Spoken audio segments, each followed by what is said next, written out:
Pronto, iniciando a gravação. Então, as imunidades e isenções e as hipóteses de não incidência se apresentam como conceitos parecidos, mas que, no fundo, eles têm um conteúdo bastante diverso. E é o que nós iremos ver a partir de agora. É necessário dizer que nós vimos também que, na aula anterior, nós vimos que há certos princípios que eles também limitam a competência tributária dos municípios, dos entes federados. Há determinados princípios que mitigam este poder de instituir impostos, de criar impostos, enfim, de instituir tributos. Nós falamos lá do princípio nonagesimal, do princípio da anterioridade tributária, e o principal deles é o princípio da legalidade tributária. Então, como princípios que não são princípios apenas programáticos, como normas programáticas, são princípios com força normativa concreta, que limitam, criam certas mitigações à competência tributária. Então, nós vimos lá que o princípio da anterioridade, como regra geral, tem algumas exceções, né? Como regra geral, o princípio da anterioridade tributária, ele veda ao ente a instituição ou a majoração de tributos com vigência para aquele mesmo exercício financeiro. Então, se determinado ente federado institui certo imposto no ano de 2020, salvo algumas exceções, né, mas como regra geral, ele não poderá cobrar este imposto no presente exercício financeiro de 2020. Ele deverá esperar para o exercício financeiro de 2021. O princípio denominado nonagesimal significa que, também como regra geral, respeitadas as exceções, o ente, ao instituir o imposto, o tributo, enfim, ele precisa esperar o prazo de 90 dias para que efetivamente possa cobrar o tributo. Então, imaginemos que o ente federado cria o tributo em dezembro de determinado exercício financeiro. 2019. Em 1º de dezembro de 2019 foi criado determinado imposto. Primeiro tem que obedecer o princípio da anterioridade. Então só pode cobrar no exercício seguinte, então só poderia ter iniciado a cobrança do tributo no ano de 2020. Vamos esperar findar o exercício financeiro de 2019. Além do mais, o princípio nonagesimal. Precisava esperar 90 dias. Não só esperar entrar o novo exercício financeiro, mas esperar 90 dias. Então, se foi instituído em 1º de dezembro de 2019, vedado estava iniciar a cobrança do dia 1º de janeiro de 2020, senão que tinha que esperar o transcurso de 90 dias. 90 dias. E o princípio da legalidade tributária é o grande princípio da legalidade aplicado ao direito tributário. Não é? Qualquer instituição, qualquer criação, qualquer majoração, qualquer alteração de tributo deve ser feito sempre por meio de lei, por meio de norma. Claro, o princípio da legalidade aqui aplica-se plenamente, justamente como limitação, e aí é o conceito de princípio constitucional mesmo. Né? Qual é a função do princípio constitucional e ao fim e ao cabo da própria Constituição em si? Ela é limitar qualquer possibilidade de arbítrio do poder do Estado. Né? Então, o princípio da legalidade tributária tem essa função. O poder estatal ele está sempre com o pé no arbítrio, né? Porque quem tem o poder está sempre diante da iminência de se exceder. Então, para evitar o excesso de poder também em matéria tributária, o princípio da legalidade vem e cria meio que essa camisa de força, vai dizer assim, olha, a sua movimentação em termos de exercício de poder, de imposição de vontade, a vontade estatal, fica condicionada à legalidade, fica condicionada à previsão legal, né? Legal. Então, vamos aqui tratar das imunidades. Eu vou fazer primeiro, vamos fazer uma experiência aqui de tentar fazer uma discussão remotamente. Eu vou falar primeiro das imunidades, depois eu quero que vocês, se for possível, aí de repente a pessoa só está com o celular, né, está com o computador, não dá para fazer as duas coisas, mas se puder, aí vocês já podem aí deixar de sobreaviso o livro didático nosso, salvo engano, lá na página 90, que é quando fala das isenções e não incidência. Quando eu terminar de falar das imunidades, eu quero aí que vocês deem uma lida rapidinho para falar do que é isenção e do que é não incidência. Então, vamos lá. Imunidade. Bom, o que são as imunidades tributárias?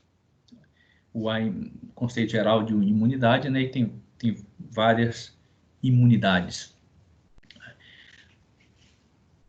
Como está aqui bem posto no slide, as imunidades expressam limites claros à competência tributária. Esse é um aspecto bastante geral, né? A imunidade, ela obsta o exercício da atividade legislativa do ente estatal, pois nega competência para criar imposição em relação a certos fatos especiais e determinados. É dizer, sobre determinados fatos, de determinadas categorias de pessoas, especialmente pessoas, notadamente pessoas jurídicas, não pode o ente fazer surgir uma hipótese ou um fato gerador de uma obrigação tributária. É dizer, sobre aquele fato praticado por determinada pessoa, não incide qualquer tributo. Então, determinados fatos que em circunstâncias normais, para a maioria das pessoas, aqueles fatos seriam considerados fatos geradores, aqueles fatos imponíveis, ou aquele fato do mundo fenomênico, guardariam uma consonância direta naquele processo de subsunção com o fato gerador, com aquela descrição legal prevista na norma. No caso de determinadas pessoas, esta vinculação não existe. Então, nesse sentido, a obrigação tributária ela nem chega a nascer. Por quê? Porque não há fato gerador. Não há fato gerador. Então, por exemplo, se eu sou proprietário de um imóvel urbano, eu, ao me tornar proprietário, e este é um fato, e no direito tributário este fato do mundo fenomênico, da realidade, do mundo concreto aqui, este fato se chama fato imponível. Este fato, ele se amolda, ele cria um vínculo jurídico, ele se amolda a uma descrição legal contida na norma, denominado de fato gerador, que é justamente o fato, a descrição daquilo que me faz gerar, que faz nascer a obrigação tributária, porque aqui incide um imposto sobre este bem, sobre a propriedade de determinado bem imóvel urbano. Nesse caso, é fato gerador do IPTU. Então, observe bem que há um fato aqui do mundo fenomênico, o fato, a descrição legal, que é o fato gerador, né, se amolda um ao outro, nasce a obrigação tributária de pagar. o tributo denominado IPTU. No caso de imunidade, esta relação ela não existe. Esta relação ela deixa completamente de ocorrer. Por quê? Porque o fato imponível, o fato supostamente imponível, que em outras circunstâncias seria denominado fato imponível, ele simplesmente é um fato que está imune. A palavra imunidade não é posta aleatoriamente. Este fato ele está imune de qualquer imposição de cobrança de tributo. Professor, Não, só um minuto. Hã? Só um minuto. O Romário está falando aqui no grupo que ele está tentando entrar e não está conseguindo, que está aparecendo aquela tela aguardando para ser aceito. Não está aparecendo para mim aqui nenhum convite dele, não. Será que ele não entrou no link errado? Né? Eu vou conversar com ele aqui no grupo. Ó, aqui não Claudiana está falou a mesma coisa. Quem? Claudiana, no grupo. Ué, Claudiana está aqui presente, ué. Olha ela aqui. Pois é, que eu falei com ela. Não sei se aparece aí para vocês. Tem assim do lado, tem assim chat, mostrar a conversa, o chat e tem os participantes.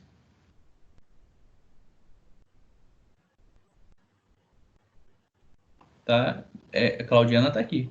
Agora não aparece Romário, não. Tem que dizer para ele. Aqui no grupo. Oi, Claudiana tá aqui, sim. Tô assistindo Claudiana? a aula. Pronto, Quem foi que me Claudiana. chamou? Não, é porque Daniel tinha dito que você falou que não estava no grupo e eu estou te vendo no grupo. O professor... Não, é porque na hora que eu mandei, que eu entrei, apareceu uma pendênciazinha de alguém aceitar. E eu falei no grupo do WhatsApp para alguém me aceitar aqui, mas aí eu acho que alguém, ou foi assim, o próprio, me aceitou. Estou assistindo a aula, sim. Obrigada, Daniel, pela preocupação. E professor também. Nada. Deixa eu desabilitar o microfone aqui, gente. Peraí. Não, Romário precisa entrar ir lá na aula da unidade 2, na seção 2. E tem o link lá. Estou falando aqui com ele de novo. É porque quando faz um barulhinho e eu vejo logo quem é a pessoa que está pedindo para entrar. Então avisa ele aí. Então vamos lá. A tela continua aí, não?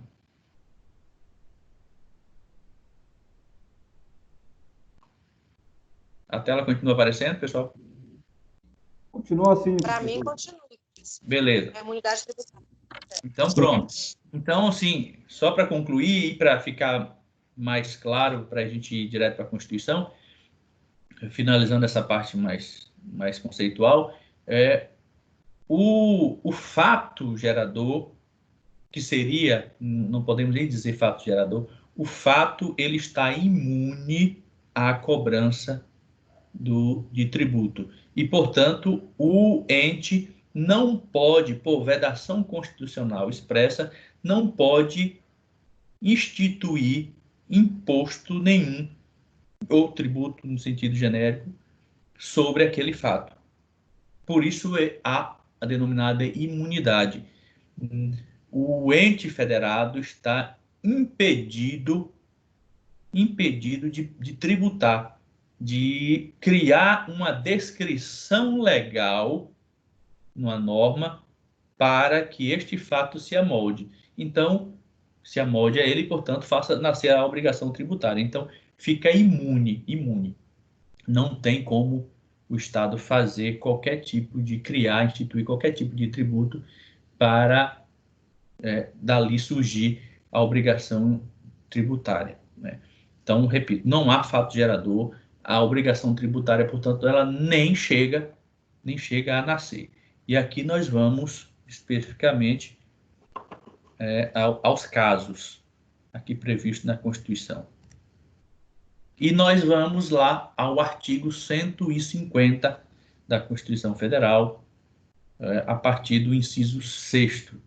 O artigo 50. Sem prejuízo de outras garantias asseguradas ao contribuinte, é vedado. É vedado. Portanto, observe bem, aqui há as limitações. As limitações. As anteriores são limitações que não têm a ver com imunidade. As limitações anteriores, elas são diferentes. Opa, saiu aqui um barulho. Então, vamos ver quem é. Valquíris, olha aqui, tá vendo? Valquíris pediu para entrar e já está aqui.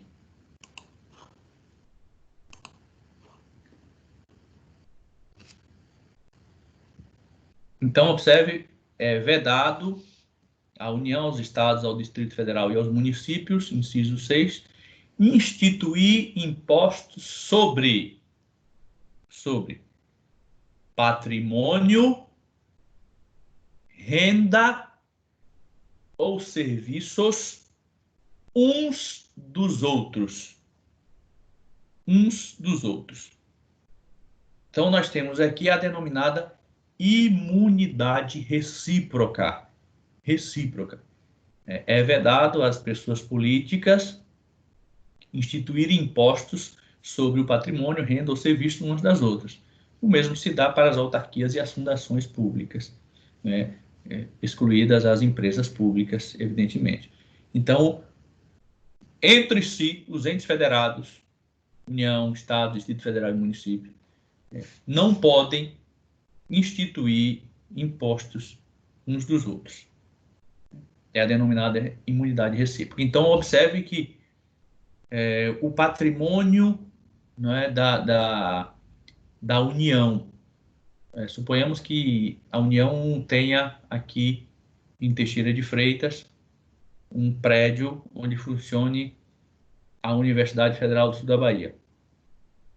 Aquele prédio, aquele imóvel urbano, em circunstâncias outras, se aquele prédio fosse de uma pessoa física ou uma pessoa jurídica qualquer, diferentemente dos entes, ou que fosse pessoa de direito público, fundação ou autarquia, ali teria a propriedade daquele imóvel, a propriedade era um fato imponível, né, do que se amoldaria ao fato gerador do IPTU.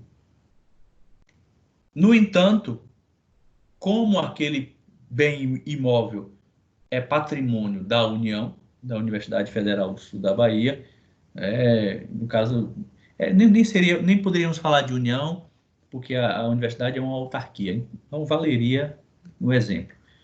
Mas se o imóvel fosse exclusivamente da União, também nesse caso, vale o mesmo discurso para a autarquia, estaria ali imune à instituição de um imposto. O município não poderia, dentre os fatos geradores do IPTU, colocar lá no Código Tributário Municipal patrimônio da União. Assim como os colégios estaduais, assim como os colégios, o hospital, se tivesse um hospital estadual aqui, a antiga DIRES, né? Então, nenhum destes imóveis estão passíveis de serem objeto de cobrança a título de IPTU. Por quê? Porque entre si, os entes federados entre si não podem cobrar, instituir qualquer tipo de imposto, né? Assim como as rendas e os serviços. Segundo, também não pode instituir impostos sobre templos de qualquer culto. Templos de qualquer culto. Aqui é a chamada imunidade de templos. As imunidades, elas abrangem o quê? Elas abrangem o patrimônio, os bens e os serviços relacionados com as finalidades essenciais da instituição religiosa. Então, é uma imunidade expressa na Constituição. Então, os templos de qualquer culto, não importa se é católico, não importa se é evangélico, não importa se é espírita, não importa se é do candomblé, se é da Umbanda, se aqui tivesse uma mesquita, se aqui tivesse uma sinagoga, não incidiria qualquer imposto. Por quê? Porque estão imunes. E aí envolve o patrimônio, os bens e os serviços. Os serviços. Então, daí que não pode, se tem lá a igreja, se tem o bem pertencente a determinada igreja evangélica ou católica que seja, que serve, a igreja é muito claro isso, mas outros bens que servem para a atividade exclusivamente religiosa, não pode incidir, por exemplo, sobre aquele templo, sobre aquele bem imóvel que serve para a atividade religiosa, não pode incidir o IPTU, por exemplo. Não pode incidir, suponhamos que se entendesse que há ali uma prestação de serviço de natureza religiosa, né? E há, o pastor ou o padre presta algum serviço. E aí, sim, eventualmente se entendesse que o dízimo era para satisfazer um pouco aos custos desse serviço, que também né, a manutenção dos templos, enfim.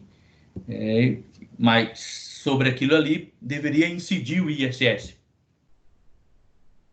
Está imune. Então, templos, o dízimo, as ofertas, quaisquer bens que sejam, eles estão imunes à cobrança de impostos.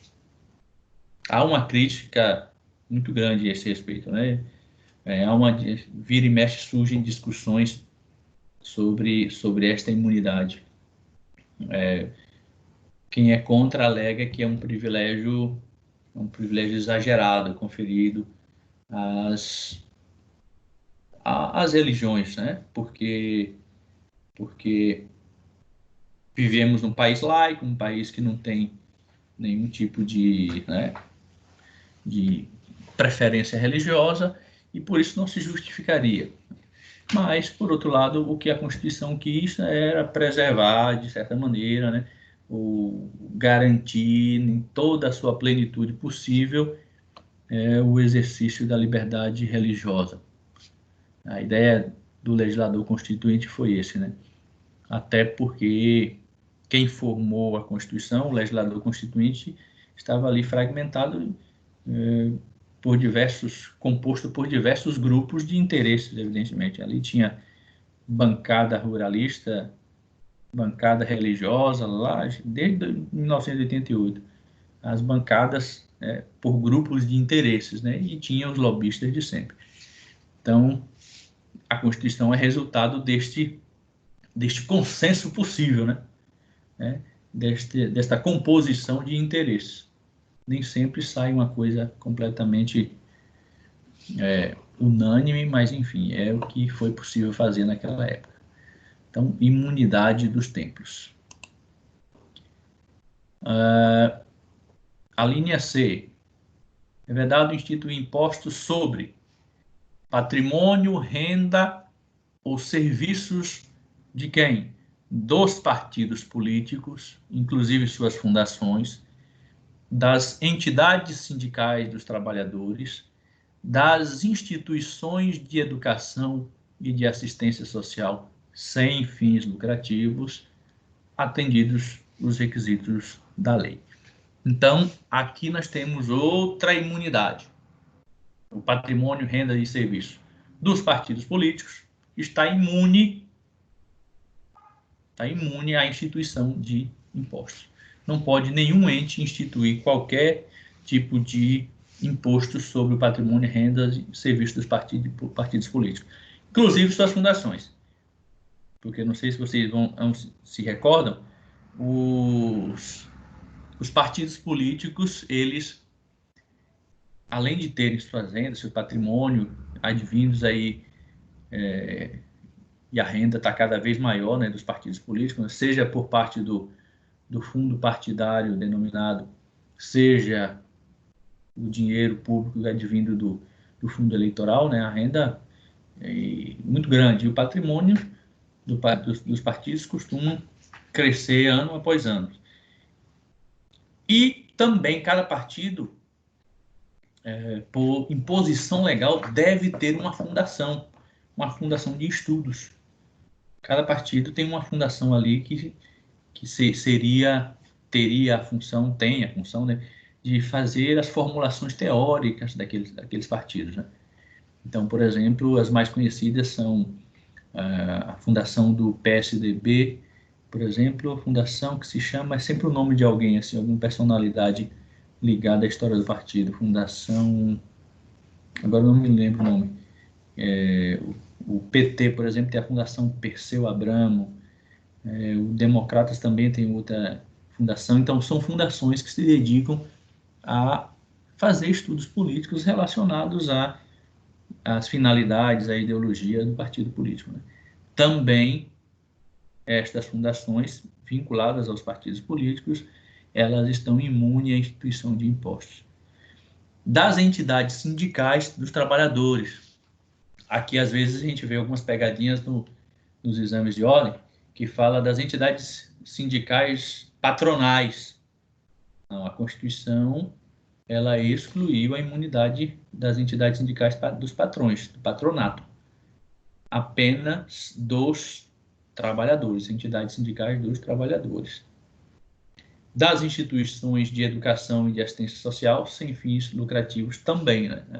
Isso aqui é bastante comum, né? As pessoas já têm um certo domínio público desta informação. Não é possível instituir imposto, né, sobre as instituições de educação e de assistência social sem fins lucrativos. Claro que se aproveitam desta disposição constitucional para meio que burlar, não é, o pagamento de impostos que incide para as demais instituições de educação. Por exemplo, eu tenho conhecimento de determinadas instituições de ensino que era uma empresa constituída, portanto, de fins lucrativos, de fins econômicos, e que, pelo peso, né, dos tributos, enfim, para tentar fugir um pouco desta realidade, o que fizeram? Os proprietários, os donos, resolveram constituir uma instituição de educação sem fins lucrativos,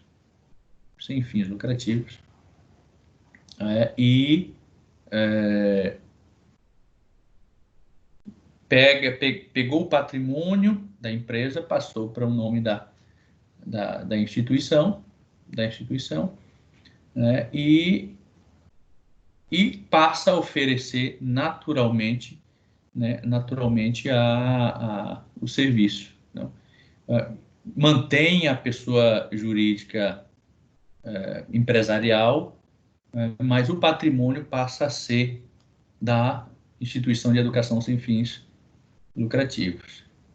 E qual é a forma de remuneração desta instituição?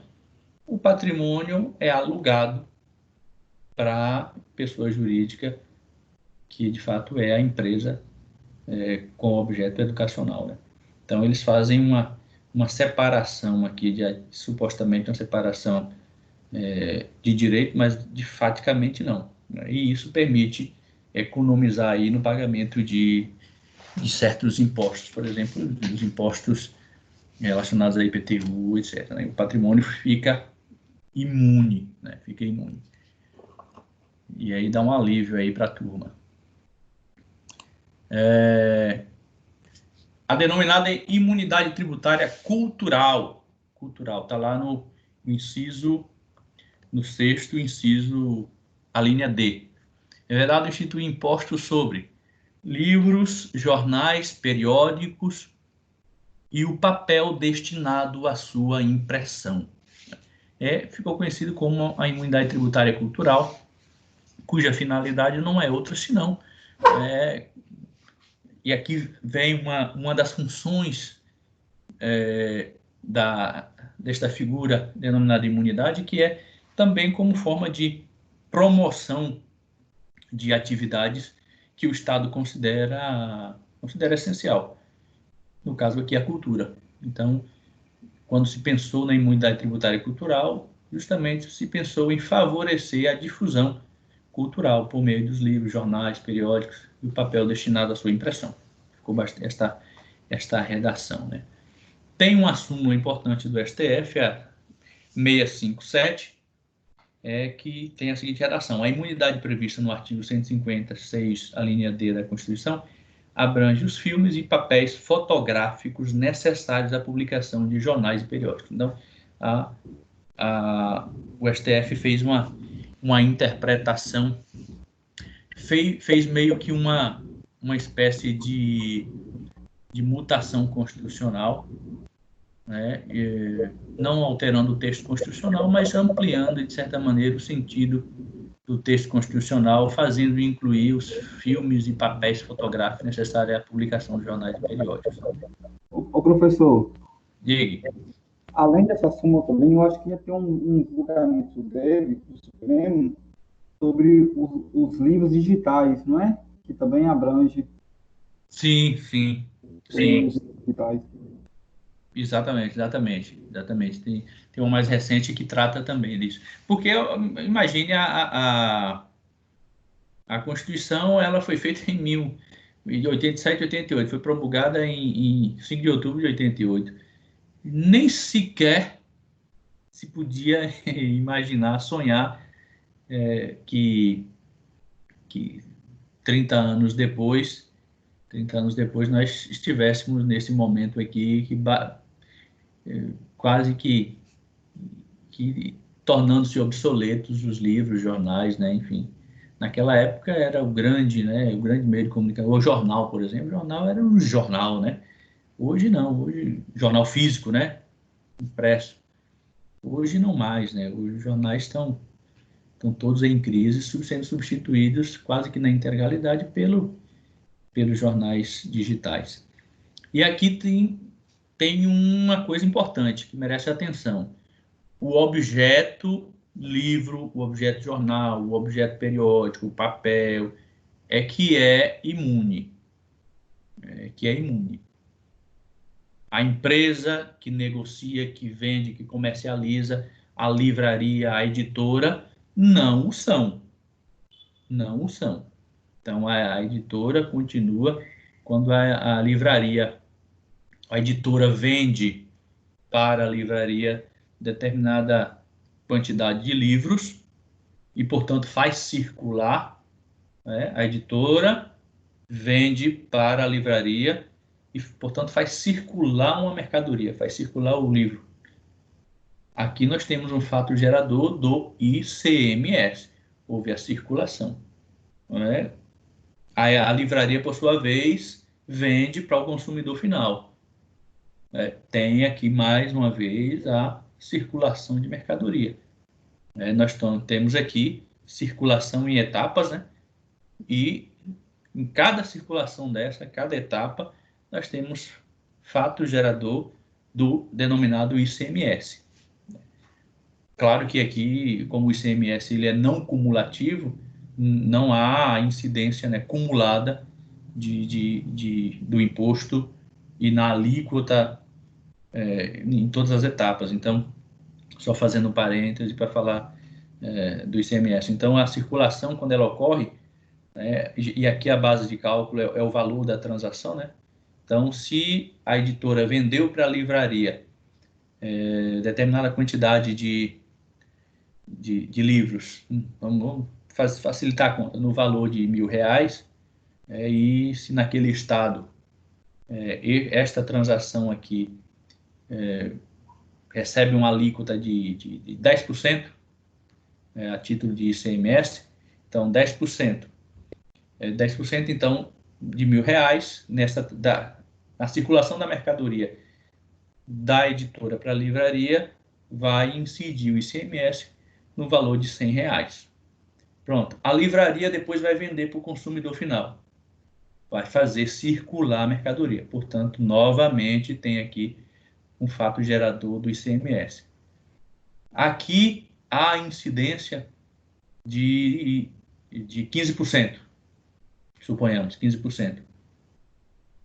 Como ele é não cumulativo, significa que nesta etapa aqui vai se descontar o que foi pago na etapa anterior. Foi pago na etapa anterior 10%, aqui é 15%, então se diminui dos 15% os 10% e fica apenas 5% a ser recolhido a título de ICMS, né? Então, observe que a livraria, a editora, elas não são imunes. São imunes o objeto, né? O objeto, livro, jornal, periódico, etc. E, por fim, sim? Uma dúvida. Isso abrange todos os estados da federação ou somente um determinado estado? Em que sentido? Por exemplo, você disse que a livraria, não, a editora faria uma transação com a livraria, que incidiria o fato gerador de impostos, digamos que de 10%, como você citou. Certo. Só que em um determinado momento foi feita essa transação, chegou para o suposto outro estado, cobraria, ou melhor, incidiria 15% e abateria 10%. Só que eu quero saber se essa transação, esse valor, esse percentual da alíquota é para todos os estados ou, digamos, cidades, enfim. Não, eu citei um exemplo hipotético. Como é que funciona o ICMS? O ICMS ele é um imposto de competência estadual. Então, as suas alíquotas, e é um imposto extremamente complexo, né? Eu costumo dizer que o ICMS ele só é bem compreendido quando você está ali vivenciando na prática com ele, né? Porque tem diversas bases de cálculo, a depender do tipo de mercadoria, por exemplo. E como é um imposto estadual, cada estado coloca uma alíquota diferente. Uma alíquota diferente. Inclusive, há diversas tentativas dos estados tentarem regulamentar isso através de convênio, mas ainda não, de modo a pacificar essas relações, mas ainda não se chegaram a um denominador comum de modo a se evitar, por exemplo, a chamada guerra fiscal. Já está bem menos intensa essa guerra fiscal do que um tempo atrás. Mas então há as alíquotas diferenciadas. E também são diferenciadas a depender do tipo de operação que ocorre. Há as chamadas operações internas. O que são operações internas? São as operações intraestaduais, as operações realizadas dentro do próprio estado. Então, suponhamos que nesse exemplo que eu citei, a editora e a livraria estão dentro do mesmo estado. Então, se a editora e a livraria estiver dentro do estado da Bahia, por exemplo, pode ter uma alíquota. Se a editora e a livraria estiver lá no Amazonas, é uma outra alíquota. Este é um tipo de diferenciação. Tanto as operações em tela, elas divergem de estado para estado, né, em termos de alíquota. Além do mais, tem também as operações interestaduais. Quer dizer, a editora pode estar no Espírito Santo e a livraria pode estar aqui na Bahia. Então, é interestadual. Também tem uma diferenciação de alíquota, a depender do tipo de estado para estado. Se o estado... É um negócio interessante do ICMS.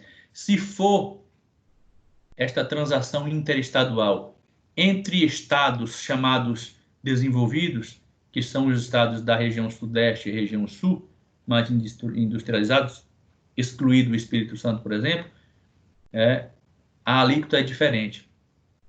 Se for a transação interestadual de um estado desenvolvido para um estado menos industrializado, que é o Espírito Santo, Bahia, Nordeste, Norte e Centro-Oeste todo, também há uma diferenciação na saída daqui para lá, né? Então, assim, de São Paulo para Bahia, há uma diferenciação de alíquota. Há diferenciação se for o contrário, se sair da Bahia para São Paulo, entendeu? Aí há diferenciação se for da Bahia para Sergipe, entre estados que são menos industrializados. Então, não dá para responder de maneira uniforme essa sua pergunta. Então, a alíquota tal.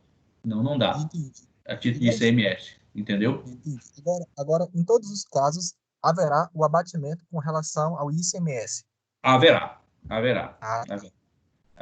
Aí tem uma série de outros conceitos que, assim, quando você estiver estudando lá tributos em espécie, a gente vai falar mais concretamente. Tem a questão da substituição tributária, do diferimento, tem uma série de coisas aí que vão incidindo.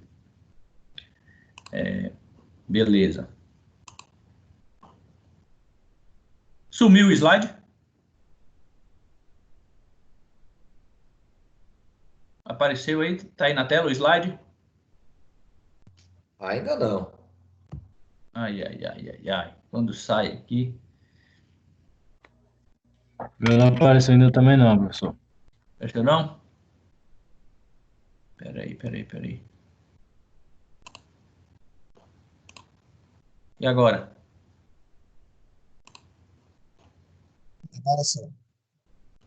Beleza. E por fim, temos aí a linha E. A linha E, que é vedado aos entes instituir impostos sobre fonogramas e videofonogramas musicais produzidos no Brasil, contendo obras musicais ou literomusicais de autores brasileiros e ou obras em geral interpretadas por artistas brasileiros, bem como os suportes materiais ou arquivos digitais que os contenham, salvo na etapa de replicação industrial de mídias ópticas de leitura a laser. É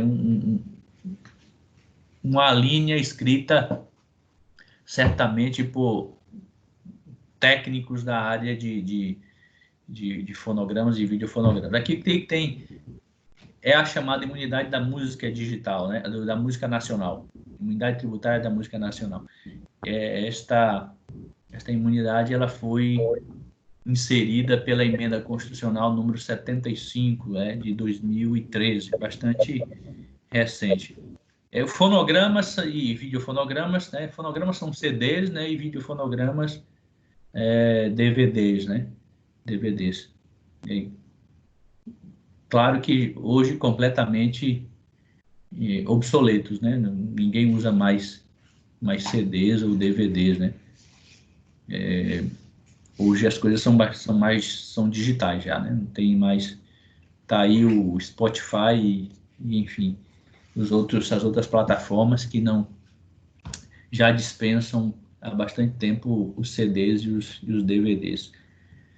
Mas também aqui estas plataformas e tem inclusive uma discussão muito grande a respeito de a imunidade ou não imunidade, mas a ideia aqui inicial da emenda constitucional 75 foi justamente promover a música nacional e criar mecanismos de implementação de políticas que facilitem a vida dos artistas nacionais, né? Por fim, alcance da imunidade. O alcance ele é total, né? Se a imunidade ela limita, alcança a competência tributária, e o artigo né? O caput do artigo 150 fala, é verdade, a União, aos estados, ao Distrito Federal e aos municípios, significa que o alcance é dos impostos municipais, IPTU, ISS, ITBI, impostos estaduais, IPVA, ICMS e TCMD, impostos federais, imposto de renda, IOF, II, IE, IPI e ITR.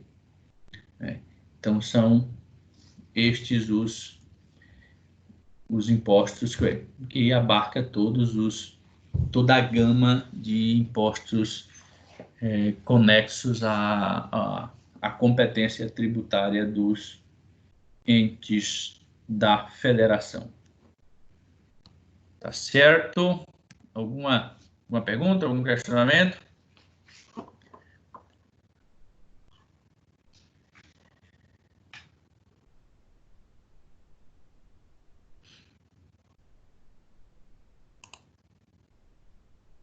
Beleza.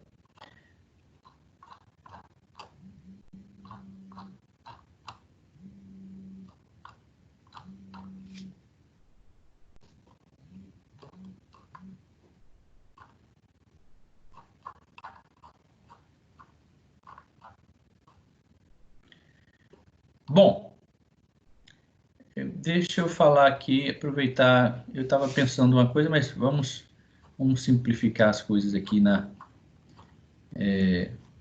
tinha pensado em pedir para vocês dar uma olhadinha para depois fazer uma pequena exposição rápida sobre isenção, mas vou aproveitar e falar logo aqui também para a gente encerrar esse assunto. A imunidade, ela se diferencia da isenção, porque por um lado, a imunidade, ela torna aquele fato imune à instituição do imposto, a isenção, por sua vez, ela é uma espécie de dispensa legal. Ela é uma dispensa legal. Isso significa que a obrigação nasce até a obrigação tributária, mas, portanto, nasce a obrigação tributária, o fato gerador ocorre, porém esta obrigação ela é dispensada, né? O ente federado, por mera liberalidade legal, evidentemente, ele dispensa a cobrança do imposto. Ele tem previsão legal, mas dispensa-se a cobrança. Então, esta é basicamente a diferença da imunidade para a isenção. Para a isenção. Já a não incidência, que eu vou ler aqui na página 91, a não incidência refere-se a situações em que um fato não é alcançado pela regra da tributação. Um tal fenômeno pode decorrer basicamente de 3 formas. O ente tributante, podendo fazê-lo, deixa de definir determinada situação como hipótese de incidência tributária, né? O ente tributante não dispõe de competência para definir determinada situação como hipótese de incidência do tributo, e a própria Constituição delimita a competência do ente federativo, impedindo-o de definir determinadas situações como hipótese de incidência. É dizer, aquele fato ele não pode ser abordado sob qualquer hipótese, nem sobre qualquer aspecto do ponto de vista da relação tributária. Não é? Aquele fato simplesmente ele é um fato que dispensa a atenção, ele afasta a atenção do Estado no que diz respeito à instituição de imposto de tributo. É simplesmente uma hipótese sobre a qual não incide o tributo. E ponto. Diferentemente da isenção, que aquele fato ele atrai, sim, a incidência do imposto. Mas o ente federado dispensa a cobrança. No caso da imunidade, aquele ente está imune. Aquele fato está imune, mas relacionado a determinada pessoa física ou pessoa jurídica, né? Então, temos um fato, que ele está imune à propriedade de determinado prédio, terreno, prédio, imóvel urbano pertencente a um ente federado, está imune. Se for de um cidadão comum, não está imune. Se for de uma empresa como qualquer, não está imune. Então, observe que a imunidade, portanto, ela tem a ver com a particularização de determinado fato pertencente a determinada pessoa.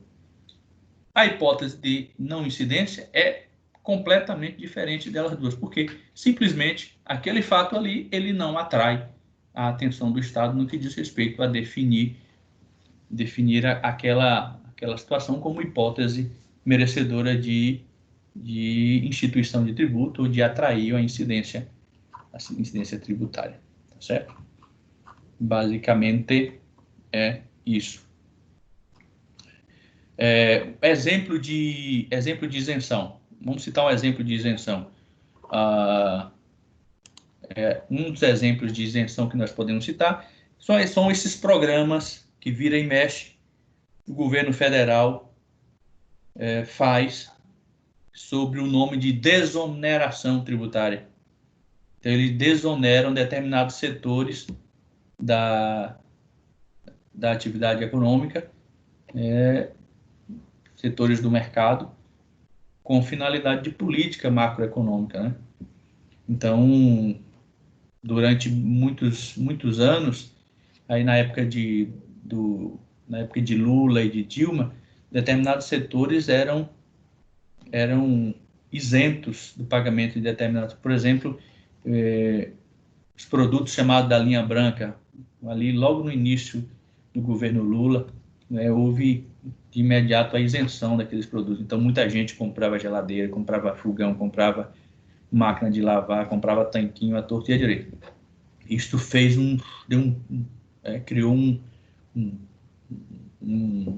ciclo de consumo muito grande e favoreceu aí determinados segmentos produtivos, né?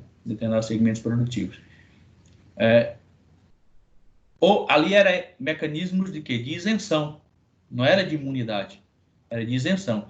Havia a incidência, sim, tributária. Os fatos ali eram fatos que se amoldavam aos fatos geradores da cobrança de determinados impostos, como, por exemplo, o IPI, Imposto sobre Produtos Industrializados. Mas a União dispensava os sujeitos passivos do pagamento do tributo, né? Como política macroeconômica, né? Instrumento de política econômica, a isenção. Este é, portanto, um dos exemplos de isenção. Muito bem. Alguém tem alguma contribuição a dar?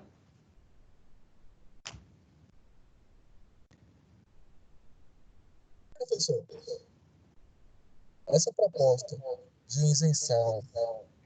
Ok, só um pouquinho aqui, só um pouquinho. Deixa eu desligar aqui encerrar a gravação, porque senão o vídeo vai ficar longo demais para postar, para baixar no YouTube aqui e disponibilizar o link. Peraí, deixa eu parar de gravar aqui.